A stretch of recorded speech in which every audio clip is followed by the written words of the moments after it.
Good day, everyone. I'm pleased to see you today. It's a beautiful day in the neighborhood. And I had today Dr. Carl Morris from Temple University, and he's just going to run for Congress. So, could you give us a little bit about your background? All right.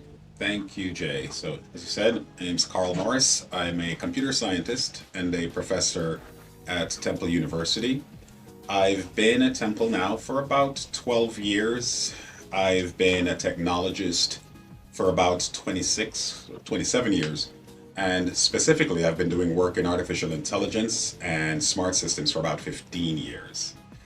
You mentioned I'm running for Congress, so I'm running for Pennsylvania's 3rd Congressional District in 2026. And I'm running on a platform of bringing scientists and technologists to Congress to make sure that we have folks there who are ready to address some of these new challenges we have coming ahead of us. So, who does this affect your platform? Pretty much everyone at this point.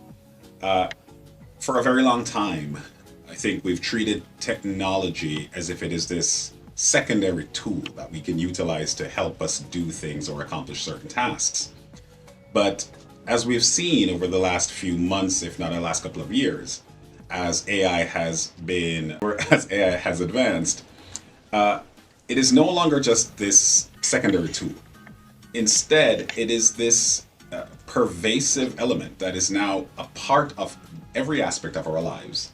It's getting more advanced and it has the ability to it has the ability to act without human intervention.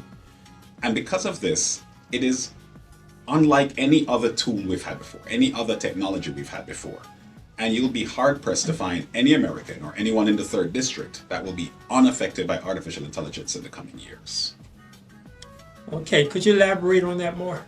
Sure. So we have certain players in the AI field.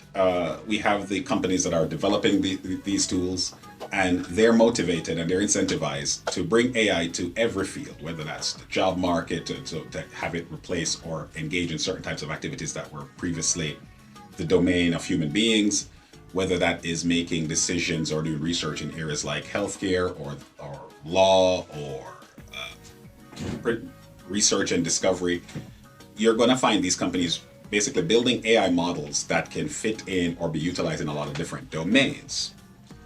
As companies start to utilize these AI models, what you will find is disruption in the job market. People are going to lose jobs. Right now, we have projections that we may be losing as many as 50% of white collar jobs in the coming years.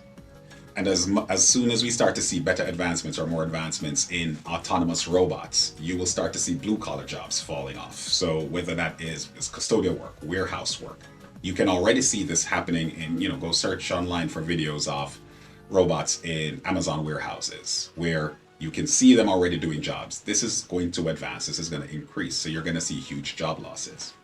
Then you have the government and other agencies utilizing AI. This is going to raise questions of bias. How are these models treating different groups, different communities based on their characteristics? And in my opinion, it's also going to raise constitutional questions.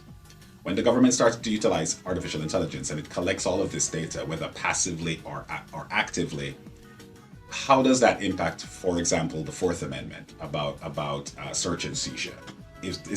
How is my information being treated? Is it seen as an extension of me? Is it my information? Or is it something separate from me? These are questions that we're going to have to ask and perhaps be tested in the courts. And again, this is going to impact everyone. So there isn't anyone right now who in the next couple of years will not be impacted by AI in some ways, in some aspect of their lives. Could you let our community know what autonomous is? Autonomous just simply means a system that acts on its own. You can think of the difference between, say, an automatic system where you give it a set of instructions and it just does them. Turn left, turn right, turn left, turn right. Autonomous systems, you give them goals. You say, I need you to get from where you are to another location. And you leave it to the autonomous system, say an autonomous vehicle, self-driving cars. You leave it to the car to figure out, how do I get there? So it makes a determination that it should turn left or turn right instead of following our instructions. So these autonomous systems, they're more adaptable. You can use them in more environments because they are able to make decisions about how they should move, how they should engage, how they should act without human intervention. Whereas our more simplistic machines, the automatic systems, you have to tell them ahead of time everything that they need to know.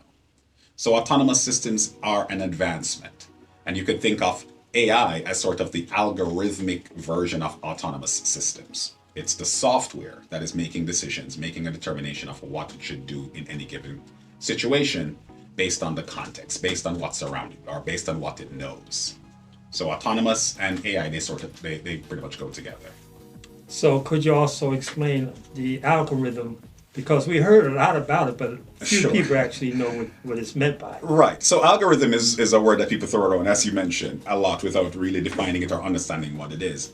An algorithm is just a series of steps that a system should take to accomplish a particular goal. Why it becomes interesting is that these algorithms can become extremely complicated, hard to trace or hard to even follow. And with the modern systems that we have, they can basically make determinations about how they behave, almost writing their own algorithms as they move, as they learn more. So an algorithm is just a series of steps that a system follows. You will hear the word algorithm thrown out, for example, when we talk about social media or the type of ads that you're shown as you browse the web. Yes, that is an algorithm, but what is that algorithm doing is the question. It's not just this singular thing.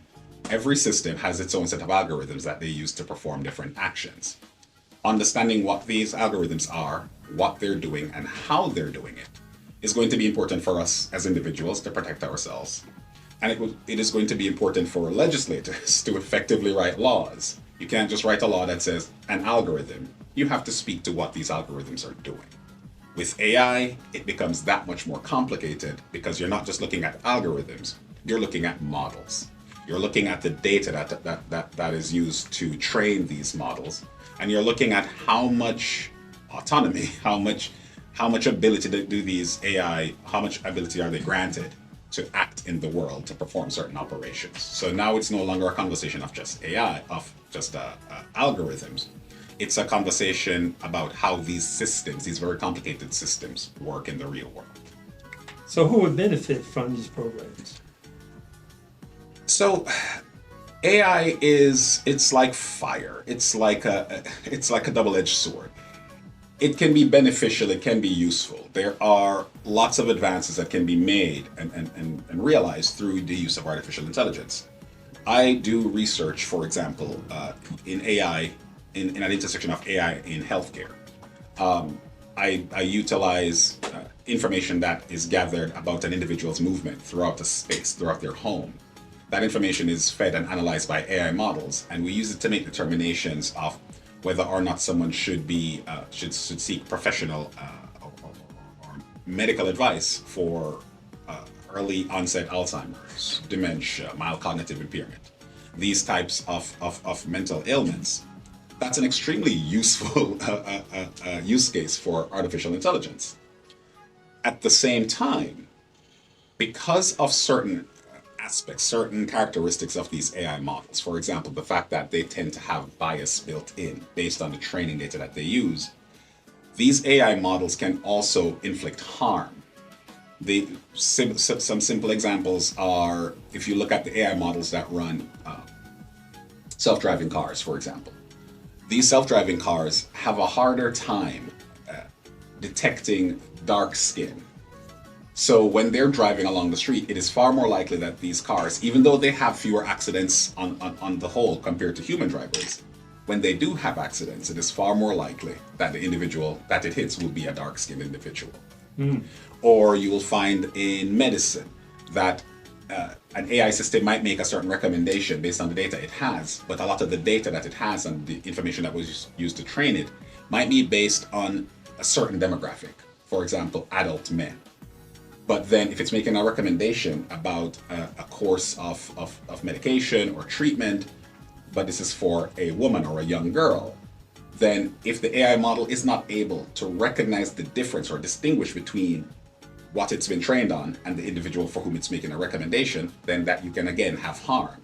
And the thing about AI models, at least the current versions and the current iterations that we have, is that they're not very good at saying they don't know. Instead, they confidently make stuff up. So it will just say, this is what you should do, this is what should happen. Or in the case of autonomous systems, they will simply act because they're not very good at saying, well, I'm not sure what I should do here, so I'm just not going to do anything. So anyone can benefit from AI, from the benefits of AI. Anyone can be, specific groups tend to be harmed by this. Certain marginalized groups tend to be harmed by this. And this is why we need some oversight. We need to ensure that certain protections are put in place. And it is unlikely that some of these companies that are building these AI models are going to police themselves. This is where we need Congress to step in and say, ensure that you have these protections, ensure that you have these strategies to identify bias and remove them, ensure that you have methods to test these systems. If we leave it up to the companies themselves, they're unlikely to do it. So this is Congress's job. And why you feel as though that's important? Because of how ubiquitous AI is going to become, we will not be able, and I mean this sincerely, we will not be able to point to any aspect of our society in the coming years where AI would not be an integral part of it. Whether that is healthcare or health insurance, whether that is the environment, whether that is the job market, whether that is the environment and global warming, how the housing market is developing, house affordability, food insecurity, farming. It really doesn't matter what area we're talking about. AI is going to be playing a role in these areas in our society. So when these models have bias or when they cause harm, it has there's the possibility that will harm large swaths of citizens, large groups of citizens, especially when you look at somewhere like Pennsylvania's 3rd district that is a 50% black district. Well, if there are bias built into these models that treat marginalized groups like black and brown individuals poorly as compared to, say, white individuals, or if it treats seniors poorly versus younger individuals, or if it treats women poorly versus men, then it matters that these systems are in so many places in our lives, and yet because of this bias, might be inflicting harm, either overtly, where it's very clear that what is happening, or it's happening in ways that it might be very difficult to identify. It's difficult for us to connect the dots and realize the potential impact.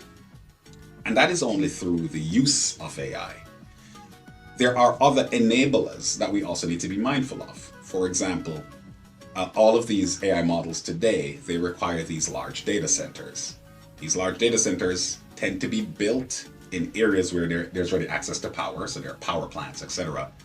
And they tend to be in communities peopled by minoritized groups or people lower on the socioeconomic ladder. So these data centers, these power plants, wherever they are present, you tend to have lower air quality. This impacts the residents in these neighborhoods. So once again, you see certain groups of people being harmed, if not by the use of the technology, then by the enabling aspects of the technology. This is where, again, we need to have protections. The government has to be able to step in and say, this isn't allowed. If you're going to be powering up more data centers, you need to have some affinity towards green energy, renewable energy, and there has to be a plan in place for that. Or we put in place a carbon credit system, something that allows us to offset the potential harm that can be caused to communities by these technologies. What do you feel? Well, it sounds abusive, but do you think it plays a part in our environment, affecting our environment, the data centers and things of that nature? It absolutely does. So we'll have to wait to see exactly what the impact will be on things like global warming, because that's a larger scale issue. But just in terms of things like air quality, that's something that can be measured right now. These data centers, they take a lot of power. The amount of data centers that are actually being built, the power needs outstrip our ability to augment the grid with renewable energies. That inevitably means we are burning more fossil fuel. which means we're polluting the air in the neighborhoods where these fossil fuel plants are located. So these are things that you can measure now. There's data out now.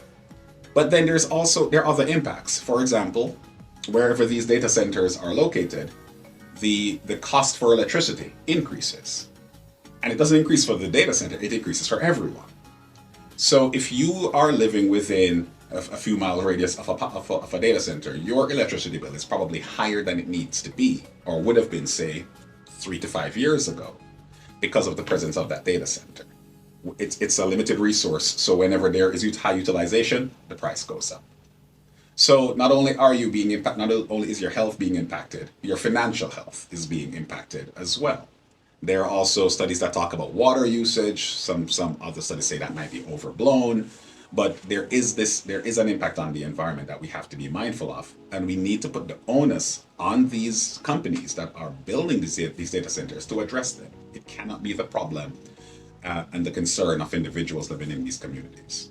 So we need somebody in the government, because this sounds problematic. So who would be the stakeholders here? The government is ultimately the largest stakeholder. Congress is the largest stakeholder. Yes, state governments and local governments can step in and address some of these issues, especially as it relates to where data centers are located. But when you're talking about whether or not these AI companies are addressing the bias in their data models, that is not something that necessarily that a local government or city hall can address, because these are multinational companies. At the very least, it involves interstate commerce. So that's the domain of the federal government. So it is Congress's job to step in and say, these are the protections that we need to put in place. These are the controls that need to be put in place. And ultimately, this is how this industry needs to be regulated to make sure that people are not being hurt. So the government is the biggest stakeholder. On the ground, yes, local governments have a role to play. State governments have a role to play. Nonprofits have a role to play. And individuals have a role to play. But Congress cannot simply step back and say, let the market play out. People are being hurt by this. Jobs will be lost by this. There will be huge impact that if we don't act early, will have ramifications that we may not even be able to conjure up at the moment. So we need to act early, and Congress is the place to do this. So your knowledge of this problematic situation, even though it's innovative, but your knowledge is needed in our common futuristic society. I think so. I think for 30 years, if not longer, we've seen Congress sort of take a hands-off approach to the development of technology as it has advanced and spread. We see that social media, for example, is now a festering ground for misinformation and disinformation. It challenges democracies. It causes, it has ushered in a new mental health crisis. It's done so much harm to our society, but Congress has not been able to play any role in trying to address it. We see our data being taken by companies and used in all types of ways, but the United States has no comprehensive data privacy laws. They have not been able to address some of the challenges we've seen, again, slowly developing over the last 30 years. AI is not going to take 30 years. We're seeing the effects right now, and it is accelerating. So we don't have a lot of time. And the reason Congress has not done anything is ultimately the folks in Congress do not know the technology. They don't understand it. Like we were saying earlier, they use the word algorithm every now and again, but they don't know what an algorithm is. If you cannot speak to what the technology is, what it's doing, and how it's doing it, you're going to have a very difficult time regulating. So yes, I do believe we need a new slate of representatives, by and large, across the country. We need a new generation of representatives that are better connected to the world and understand sort of how the mechanics of how it all works. In Pennsylvania's 3rd District, I am the only technologist, I'm the only scientist running for office. My experience working with this technology, looking at how this technology impacts communities, and just being a technologist will actually help the Congress write effective legislation to protect individuals across the country and specifically in Pennsylvania's 3rd Congressional District. So in your opinion, could you tell us more about AI from your perspective? There's so much to say. Artificial intelligence is the culmination of a lot of computer science fields. But ultimately, the goal of artificial intelligence is to have a system that is able to, and we can speak to what the level of intelligence, ideal level of intelligence is, or the targeted level of intelligence, but it's a system that is able to reason about information and then make a determination of what should happen next. This is very different from any other technology or tool we've had before this. As the name suggests, it is trying to mimic or replicate human intelligence. The idea that a system that is able to have access to large amounts of data, can reason about that data, and then answer questions or take action based on that information, has the potential to be life-changing. This can change the world for good and for ill. So the AI systems that we see today are more popularly referred to as generative AI. It's just one type of artificial intelligence, but it's sort of what put it on the map back in 2023. Generative AI basically takes a lot of data, it's trained on that information, and then when you ask it a question or you give it a prompt, you give it an instruction, based on that data, based on its weights and its information, it is able to produce realistic or something that would mimic what a human would produce. So whether that is a text response or an image, or as we're seeing now, videos or audio, it is able to generate, that's the generative in generative AI, it is able to generate content that looks similar to what a human might have given you, given enough time. But of course, generative AI does it in the order of seconds, because of unlike humans, its ability to process and produce output is based solely on how much processing power it's given. So give it more processing power, and the faster it is able to produce. And we see this increasing as companies like NVIDIA create more GPUs. These GPUs are powering data centers. These data centers are building and training models. So we're seeing faster, more capable AI systems coming to fruition. So that's one version. There are these additional types of artificial intelligence that I won't spend time discussing in detail, but I'll simply mention them. The next step, many would say, in artificial intelligence is something called artificial general intelligence. So not GAI, but AGI. Whereas generative AI is very good and it can in some ways almost surpasses a human, certainly in terms of speed, but it surpasses them in very specific domains. Artificial general intelligence is seen as a system that matches humans in all domains. So it becomes as smart as the smartest human in anything. So that is going to be a quantum leap in AI development. And there are companies now, research labs right now, that say they know how to build generative AI. It's just a matter of time and resources. So when we do have artificial general intelligence, that is going to be similar to what you see in sci-fi movies. That is going to be, the pick any system where you've seen a smart computer, and that's kind of what we're talking about. Mm-hmm. Then the final step in artificial intelligence is something called ASI, or artificial superintelligence. Artificial superintelligence is beyond the scope of anything we could describe. Artificial superintelligence is a machine that is smarter than every human combined, and then some. It is the type of system that doomsday scenarios are built around. Mm. When you think of the Terminator, that is an artificial superintelligence. When you think, and this is not to scare anyone, but it is the kind of thing where its ability to reason is beyond our ability to reason. We have no way of knowing what an artificial superintelligence would think on or think about, or what it would want, or what it would do. And we say that's the final step. And so many people are concerned that there are letters out there being signed by researchers, politicians, celebrities saying, we need to stop the development of artificial superintelligence in the labs that are currently undertaking it until we know more until we've built in systems to address, broadly speaking, it's safety in AI. More specifically, it's called the alignment problem. We could have another discussion about that later.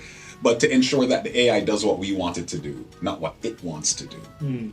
And until the public buys it, till we all are satisfied and say, okay, we think we want this technology. There are people out there saying we should not be developing it until we have this. But as you can imagine, in the private sector, there are labs working on this technology, not just in the United States, across the globe. Right. So there are estimates that say we could have artificial superintelligence in 5 years. There are estimates saying we could have it in a few decades. We don't know. We don't know if we can even achieve it. But it is being researched. People are trying to build it. And it's going to be a very different world than we know today, if and when that technology comes to fruition. This is, if you think we need folks in Congress who understand the technology now, you can imagine what happens when we have AGI. You can imagine what happens when we have ASI. We can't just have regular politicians sitting in Congress saying, well, let the technology do what it needs to do, let the free market play out. We need to have folks stepping in and regulating this technology. And that's where you're very important. Could you explain what a JPU is? What unit is that? It's a graphical processing unit. It's basically a type of processor that is able to operate on decimals, on fractions, a lot better than your regular CPUs. So that's in the weeds, but it basically, these are the type of chips that AI companies utilize to build their models. So how will we get this information to the community and the process and the way that you're doing things going into Congress? Right. So a part of my campaign is informing people. Everybody hears about AI or they read about AI, but they're not necessarily getting all the details. They're not necessarily getting all the information they need. A part of my campaign and telling folks this is why I'm running for Congress is sort of making them aware of just what this technology is, where it's going, and the type of impact it is going to have on their lives. It's not a hypothetical. It's not a maybe. OpenAI is building this technology. Anthropic is building this technology. Google is building this technology. Twitter, or whatever you want to call it, is building this technology. So this is not science fiction. This is coming. We need to be prepared. And my goal is to let people know we need people in Congress who understand this. We have a lot of folks running for this seat alongside me, and I think they're all well-intentioned. I do believe they want what's best for the folks in the district. But this isn't a question of intention.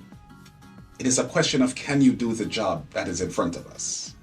The job is, can you legislate and regulate a world where AI is in everything?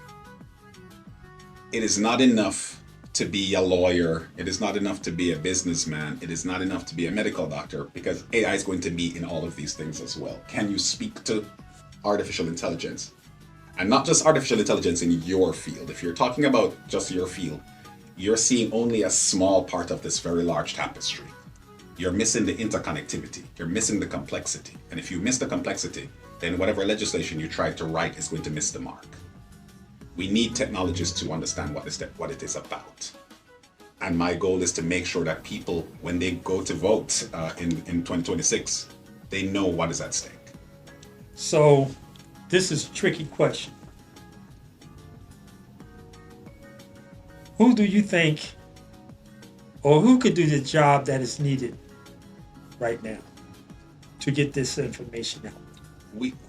We need scientists, we need technologists, we need engineers. It's a simple truth. We've gotten by for a very long time thinking that the best representatives are just your regular politicians, trained politicians, career politicians, whose resume basically just says politician.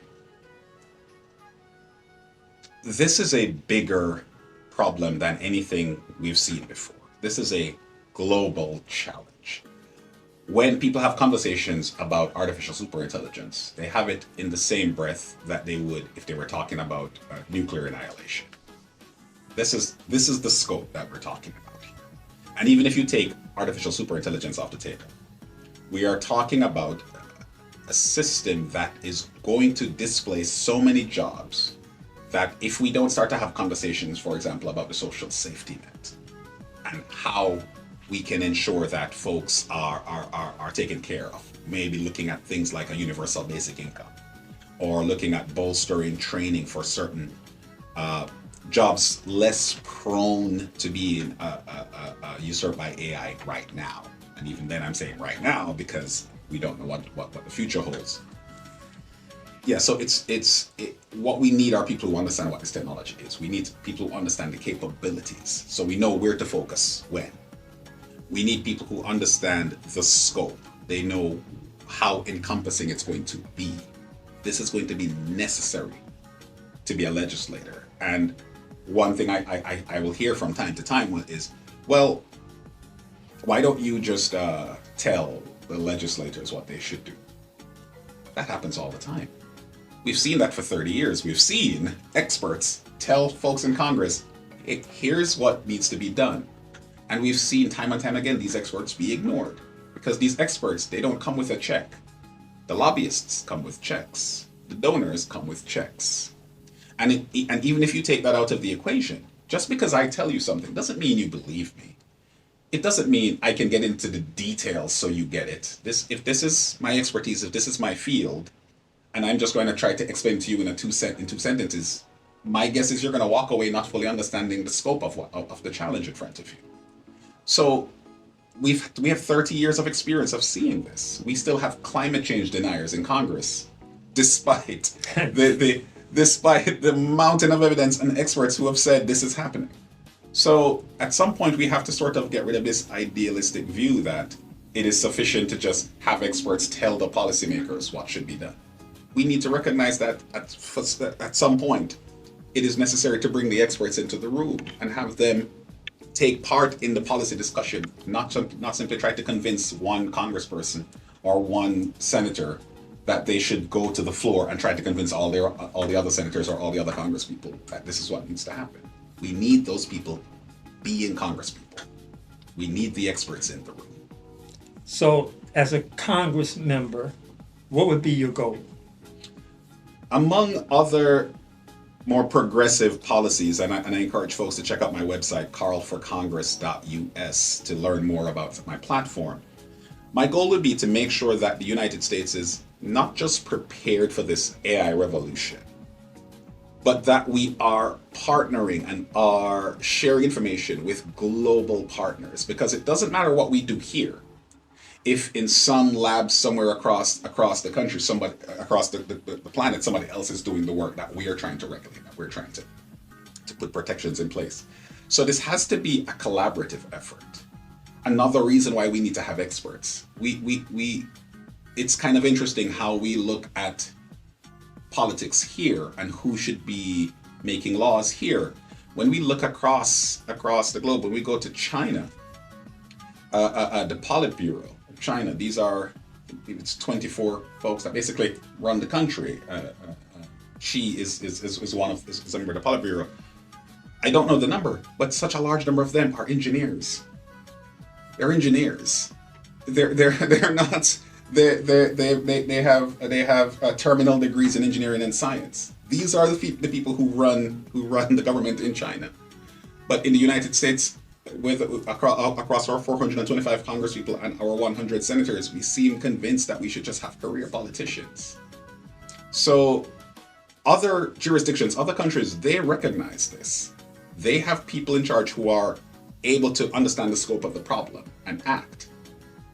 The United States, being a leader in this space, needs to continue to lead. But in order for us to lead, we need to know the language. We need to be able to speak to our partners on these topics, on these challenges, and collaborate. So my goal would be to make sure that we are prepared to continue to lead in the development of these technologies, because we don't want to stifle innovation. Again, I mentioned earlier, my work, my research is in artificial intelligence. I'm not trying to stifle innovation. I'm simply saying we need to ensure that it is not development at all costs, that we protect our citizens, we protect their rights, their privacy, their health, their safety. and that we're able to collaborate with other countries, other jurisdictions who are also doing this work to make sure that at the end of the day, collectively, we're protecting humans, we're protecting humanity. And that's very important. And as we, as scientists, because I'm a physicist, we live off facts. Yes. And we take innovation is the facts and we make them better. Yeah. And that's the world that we are moving into today. So I'd like to thank you, Dr. Carl Morris, for being here today Thank you very much for and having running me. for Congress. And take this courageous challenge to let the people know and the community know that the world is changing. We have to accept it, and you have the amount of intellect to let them know. So we appreciate you and the best of luck. Thank you very much. I appreciate it. Thank you for the opportunity.